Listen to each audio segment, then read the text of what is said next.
Muy bien. Necesitamos el fuego de Dios. Amén. Mire conmigo su Biblia nuevamente en Hechos capítulo 1.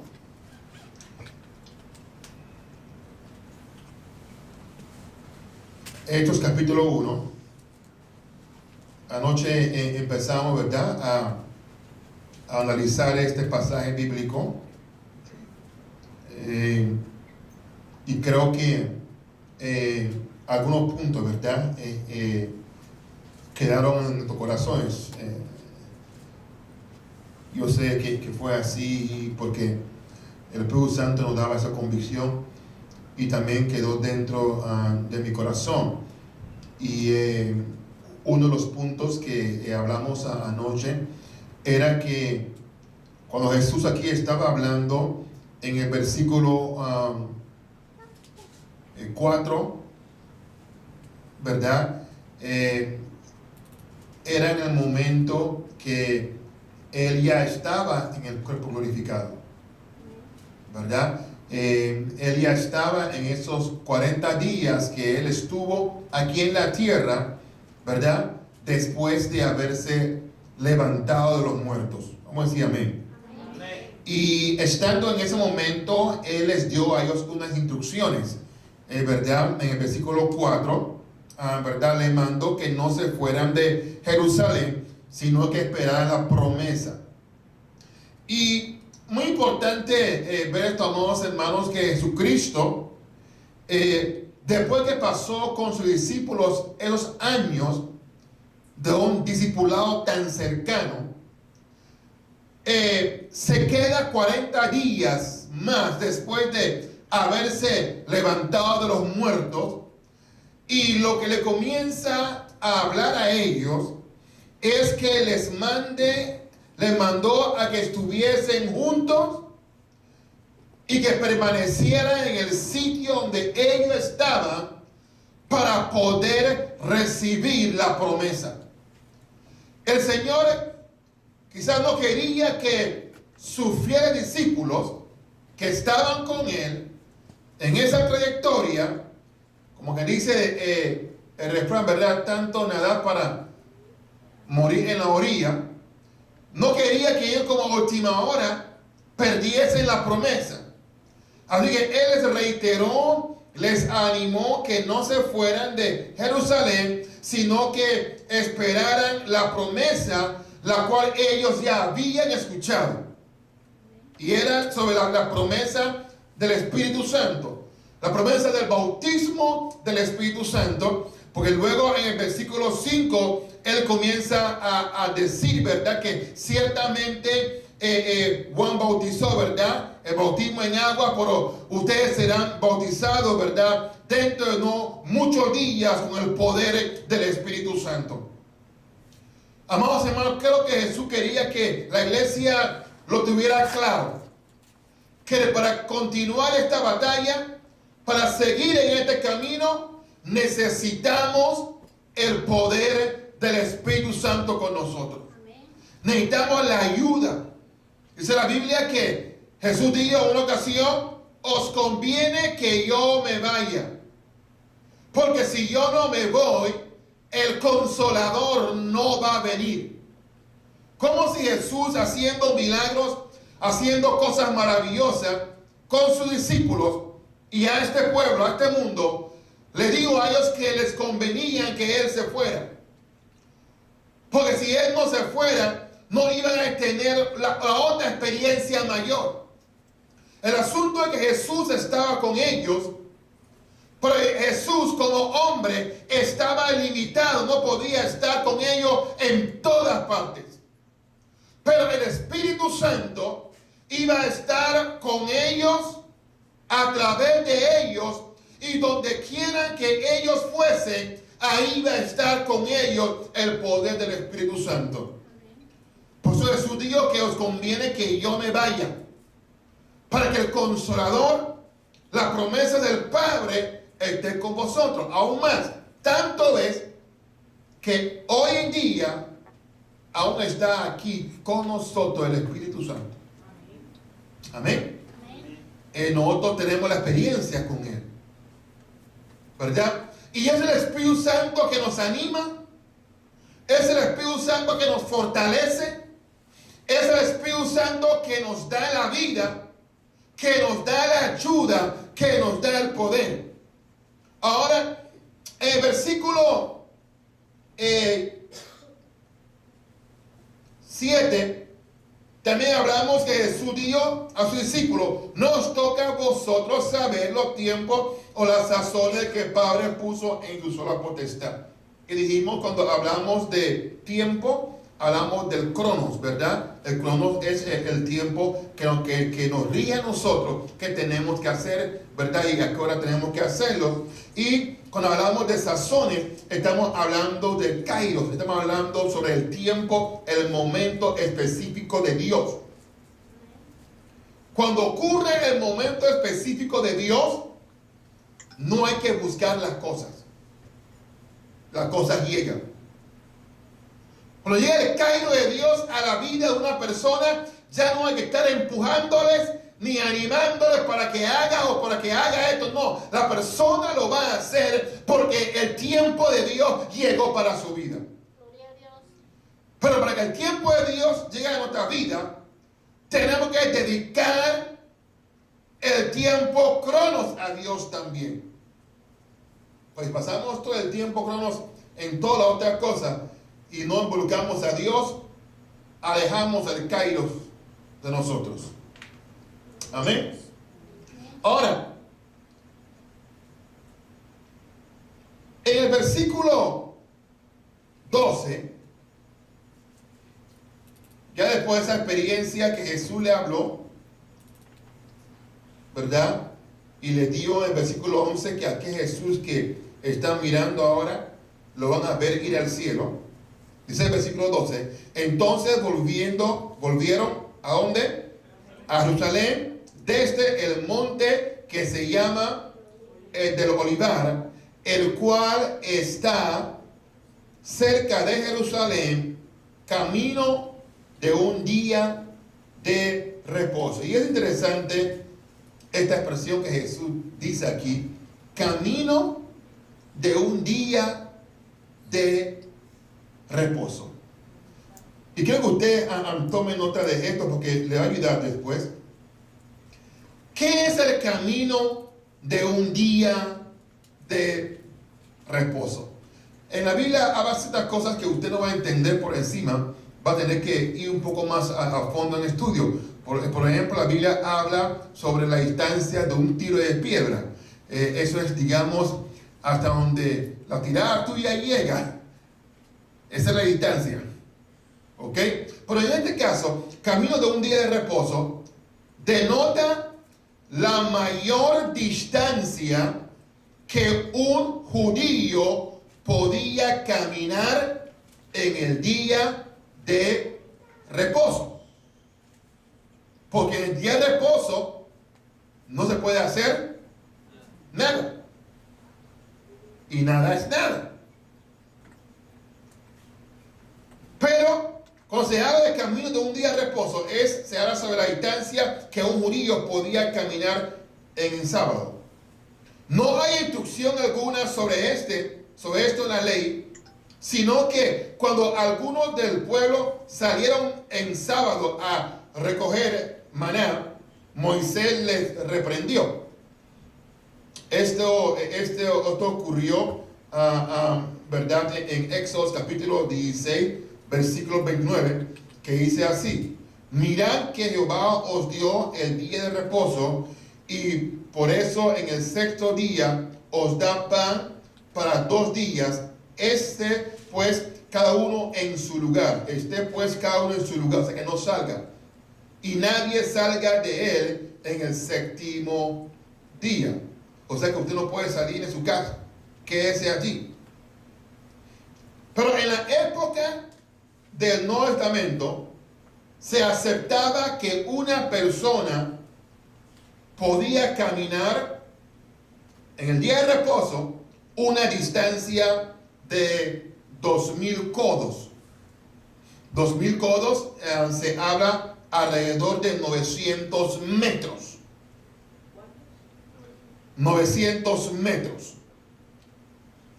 Ahora, esta distancia se había fijado en base a que cuando los israelitas estaban marchando en el desierto, habían recibido la orden de mantener esta distancia del arca, llegándose a la conclusión de que cuando estaban acampados había la misma distancia entre el tabernáculo y las tiendas, y que este espacio era constantemente cruzado para adoración cuando estaban ya en la tierra.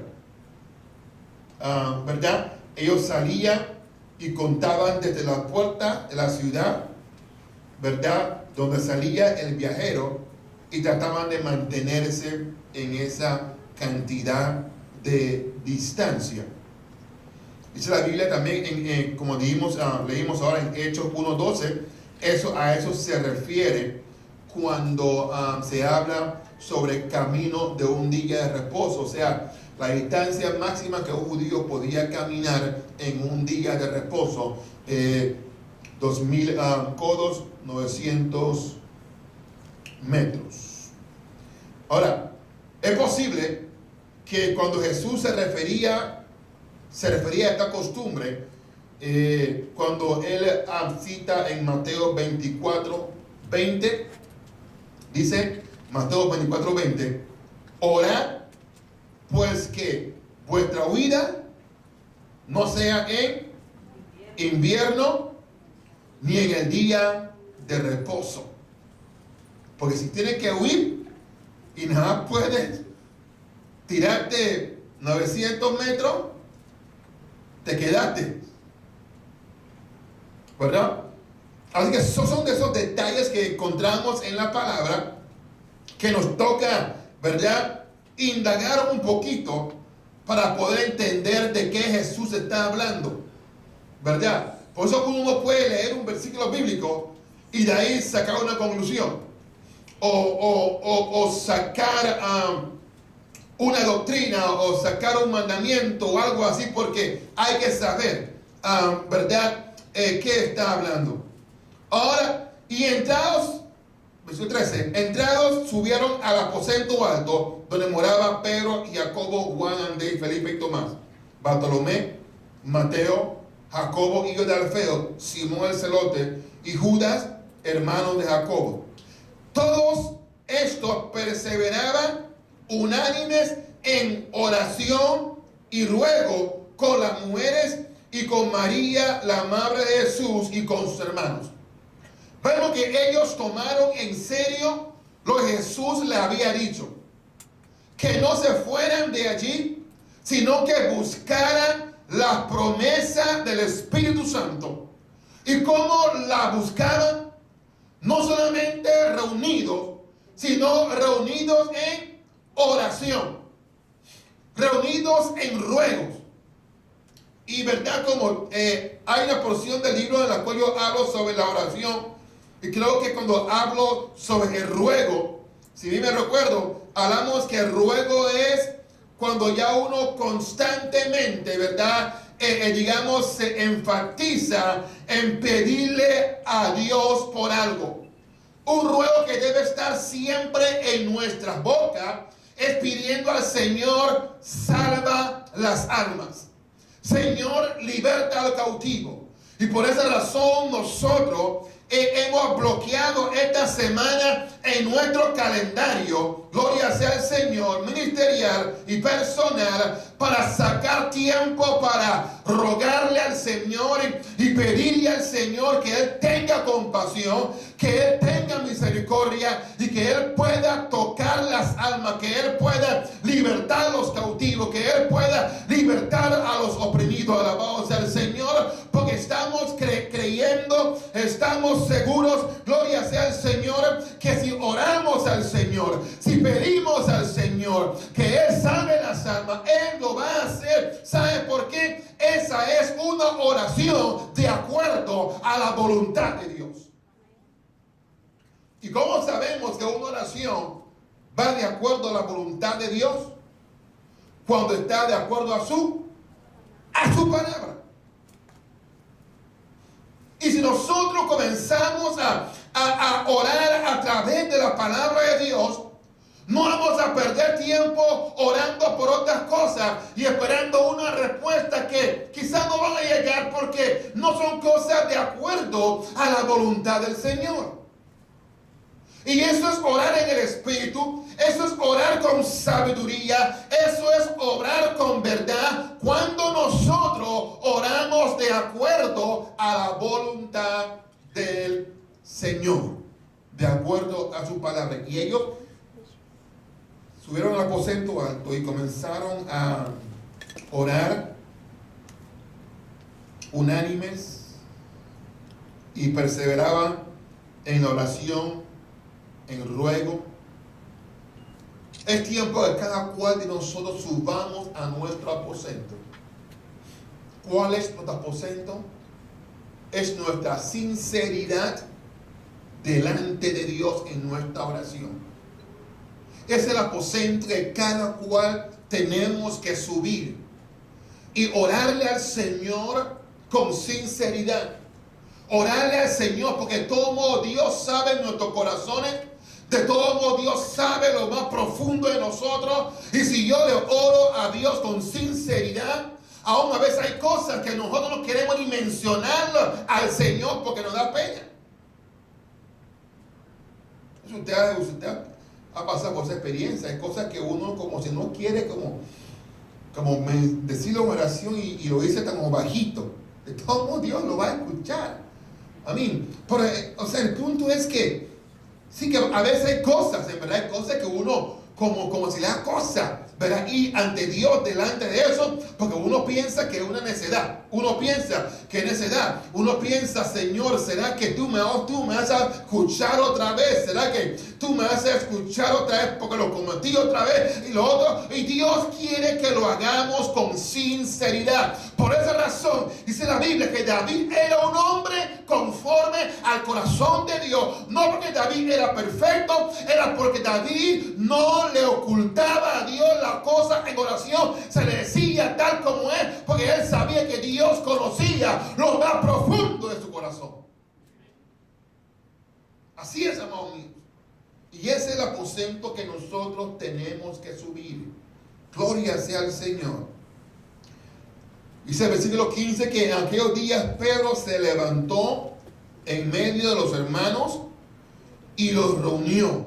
Los reunidos eran como de 120 en número. Ahora, diríamos, wow, 120, pero en verdad 120 era poquito en comparación con la cantidad de discípulos, de gente que seguía a Jesús. Los discípulos no solamente eran los 12 que uno más habla, ¿verdad? Jesús predicaba a miles de personas, a multitudes, y que él tocó, o sea, el ministerio de Jesús no fue un ministerio que tuvo break. Jesús se mantuvo predicando, él se concentró, él no tenía tiempo para hacer otro trabajo, él no podía hacer nada más, él estaba concentrado en los 3 años y tanto que él tenía que hacer esa obra, y multitud de personas a él lo estaban siguiendo, y aún para que después de que él se levantara de los muertos y mostrara su poder, solamente 120 se reunieran al aposento alto. Y créanme que quizás es la primera vez que yo lo veo de esta forma, y muchos dicen 120 como si fuera un montón, tomando en balance la cantidad de gente que Jesús tocó. ¿Cuántos panes y cuántos peces multiplicó? ¿A cuánto en una vez? 3,000, ¿verdad? Y en otra vez 5,000. Y sin contar a las mujeres y los niños, eran 15, 20, 30, 40,000, 50,000 personas. Y con el tremendo asunto que ocurrió en la cruz del Calvario, que todo el mundo se dio cuenta, y la piedra se removió y todas esas cosas, y otros muertos que habían muerto también se levantaron cuando Jesús se levantó de los muertos, para que 120, eso para que nosotros veamos que siempre ha sido, no siempre la multitud es la que queda a servir a Dios sinceramente. Así que usted no se emocione con la multitud. Aún como llenamos este lugar o el lugar que Dios nos va a dar propio, aunque toquemos todos los corazones de la gente en Herton, en esta área de Estados Unidos, no es la multitud, siempre son los pocos. Por eso Jesús dice en su palabra: en lo poco me has sido fiel, en lo mucho te pondré. Ahora, y Pedro se levantó, el mismo Pedro que había negado al Señor. ¿Quién? Ese hombre, yo ni lo conozco, ¿te parece a él? Y comenzó a llorar amargamente. El Pedro que lo negó, ahora él se levanta en medio de todo. ¿Por qué? Porque él recibió la promesa. Cuando usted recibe la promesa del Espíritu, cuando usted se deja guiar por el Espíritu, usted recibe valentía. Amén. Recibe coraje espiritual. Que hay mucha gente que tienen coraje para otras cosas, pero cuando van a predicar o van a animar a alguien o van a evangelizar, no pueden, no les sale la palabra. Pero para otra cosa tienen boca. Porque cuando usted recibe el poder del Espíritu Santo, el Señor te suelta la lengua. Amén, gloria a Dios. Cuando yo fui yendo al Espíritu Santo, mi lengua se soltó. Yo le comenté que yo ni hablaba. Y se hablaba a mí. Yo quizás decía 20 palabras y quizás 19 y medio se me entendía. Yo no tenía valor para hablar. Por el día que yo recibí la manifestación del Espíritu en mi vida, el Señor me soltó la lengua. Yo me quedaba tocando la batería, compañero, tenía que hablar. Ahí va a pasar tocando la batería. Cuando recibí la unción del Espíritu Santo, seguí tocando la batería, comencé a cantar, comencé a dirigir coro, comencé a predicar, la lengua se me soltó. Hasta hoy en día. Aunque el diablo me quiere caer, pero no va a poder. Porque fue la unción que lo soltó. Amén. Así que la experiencia con el Espíritu y usted no tiene que ser igual que la mía. ¿Ok? Pero sí el efecto va a ser igual. Te va a motivar a ganar almas.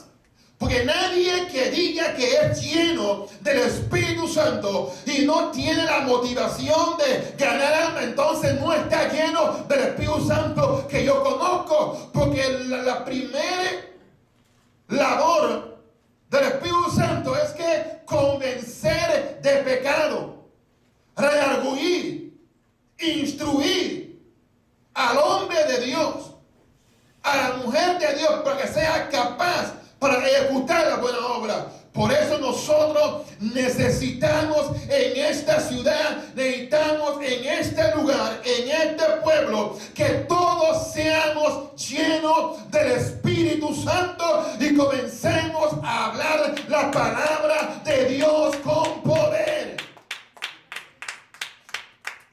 Ahora, cuando descendió la unción del Espíritu Santo, y esto lo vamos a ver más luego, sabemos que comenzaron a hablar en lenguas. Pero, ¿qué hablaban en lenguas? Hablaban las maravillas de Dios. Estaban predicando. Había gente de todas partes del mundo, ¿verdad? Y comenzaron a entender las maravillas de Dios. Eso fue un evangelismo masivo. Cuando el Señor confundió las lenguas en la torre de Babel, era para detener al hombre. Porque el hombre iba para arriba, el hombre iba para arriba. Estaba construyendo una torre para llegar hasta el cielo y Dios ¿sabe qué?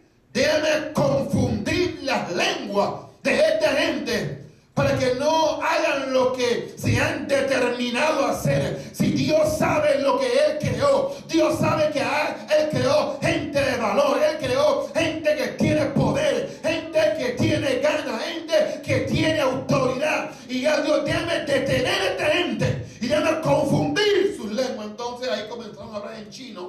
comenzaron a hablar español, comenzaron a hablar árabe, comenzaron a hablar inglés. No me pregunte qué lengua hablaba en ese momento. No me pregunte, hermano. No me pregunte. Porque esa es una buena pregunta, ¿verdad? Entonces esa puede ser la pregunta, puede ser la investigación de la semana. Y en ayuno, la revelación de Dios vamos a tener. Claro, porque si él confundió las lenguas y nadie entendía, pásame el martillo, el serrucho, el clavo, no entendían, o la soga, esa cuestión. Entonces la obra se derrumbó. Por eso cuando hay confusión, la obra no puede seguir, la obra no puede avanzar, nada va a avanzar cuando hay confusión, cuando hay enredo. Mejor no hagas nada porque el asunto no se va a lograr. Esa Biblia, Dios no es Dios de confusión. ¿Me pueden decir amén? Así que interesante esto, cómo el apóstol Pedro se pone de pie, ¿verdad? Y digo, varones, hermanos, verso 16, era necesario que se cumpliese la escritura en que el Espíritu Santo habló antes por boca de David acerca de Judas, y que fue guía de los que prendieron a Jesús, y era contado con nosotros y tenía parte en este ministerio. Ahora, este pues con el salario de su iniquidad adquirió un campo, y cayendo de cabeza se reventó por la mitad, y todas sus estrellas se derramaron, y fue notorio a todos los habitantes de Jerusalén, de tal manera que aquel campo se llama en su propia lengua Azaldama, que quiere decir campo de sangre. Porque está escrito en el libro de los Salmos: se ha hecho desierta su habitación y no haya quien more en ella, y otro tome su oficio. Estaba hablando de Judas. Ahora, no era porque no creemos que tenía que ser Judas. Creo que cualquiera podía ser el que iba a traicionar a Jesucristo. Cuando nosotros no estamos enfocados en la visión de Dios, no importa quiénes somos nosotros podemos desviarnos. Habrá gente que se van a desviar, pero no tiene que ser nosotros. No tengo que ser yo. No tiene que ser usted. Pero muchos se van a apartar de la fe, escuchando otras voces. Muchos se van a apartar del camino, de su ministerio, de la visión que Dios le ha dado, por escuchar otras voces. Pero eso no tiene que ser usted, y tengo que ser yo. Amados hermanos, en esta semana que nos estamos consagrando al Señor, creemos que Dios quiere llenar a su pueblo con el poder del Espíritu Santo. Y mi oración va a ser que el Señor pueda soltar tu lengua, que el Señor pueda desatar tu espíritu, y que usted se convierta en una persona multiplicadora, porque dentro de usted hay una semilla que Dios quiere multiplicar, y esa semilla va a dar fruto. Alabado sea el Señor. Y mi oración será que usted ya no se mueva en el tiempo crono, sino que usted comience a moverse en el kairos de Dios, que Dios comience a manifestarse en tu vida y en mi vida como Él quiere hacerlo. Alabado sea su nombre. Porque Dios nos ha traído hasta aquí por una razón. Dios me tiene predicando sus palabras por una razón: para que almas sean salvadas, para que vidas sean liberadas. Usted es salvo por esa razón, porque Dios te quiere utilizar como un instrumento para la honra de su gloria. Es tiempo que nosotros entendamos eso y abracemos esa verdad. que este es el tiempo de Dios para tu vida. Esta es la hora de Dios, en la cual Él quiere llenarte con el Espíritu Santo y hacer de ti un testigo fiel para la honra de su nombre. Gloria a Dios. ¿Qué tal si oramos en esta noche, en esta tarde? Padre, gracias, Señor, por la oportunidad que nos das de poder recibir tu palabra y compartir la palabra, Padre Santo. Señor, en el nombre de Jesús te adoramos y te bendecimos y te damos a ti la gloria y te damos a ti la honra, la alabanza y el honor, Padre Santo. Padre, en esta hora, Señor, estamos creyendo que este es el tiempo tuyo para cada vida en esta hora, Padre. Este es el momento en el cual tú vas a llenarnos con el poder del Espíritu Santo, que tú vas a desatar nuestras lenguas, tú vas a desatar nuestras vidas, Señor, para que andemos en el poder del Espíritu Santo. Señor, te honramos. Dios, te bendecimos, te adoramos. Te enaltecemos a ti, Padre Santo, en esta hora. Para yo oro, Padre Santo, por cada hermano en esta tarde. Que tú le puedas dar el querer y el hacer según tu buena voluntad. Padre Santo, y que esta semana sea una semana de puertas abiertas.